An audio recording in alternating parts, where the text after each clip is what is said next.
அரசாங்கத்துக்கு எவ்வளவு செலவானாலும் பரவாயில்ல, ஒரு குழந்தை கூட பசியோட தவிக்க கூடாதுன்னு இந்த திட்டத்தை தொடங்க உத்தரவிட்டேன். 2 ஆண்டுகளுக்கு முன்னாடி பேரறிஞர் அண்ணாவுடைய பிறந்த நாள்ல இந்த திட்டத்தை தொடங்கி வச்சேன். இன்னைக்கு பெருந்தலைவர் காமராஜருடைய பிறந்த நாள்ல இந்த திட்டத்தை விரிவுபடுத்தி இருக்கேன். அரசு பள்ளி மாணவர்களுக்கு மட்டும்தானா, எங்களுக்கு இல்லையான்னு அரசு உதவி பெறக்கூடிய பள்ளி மாணவ மாணவியர்கள் கேட்டாங்க.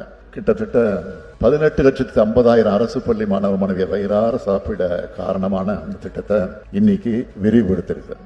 இனிமே அரசு உதவி வரக்கூடிய பள்ளிகளை சேர்ந்த 2,23,000க்கு அதிகமான மாணவர்கள் காலை உணவு சாப்பிட்டு இருக்காங்க.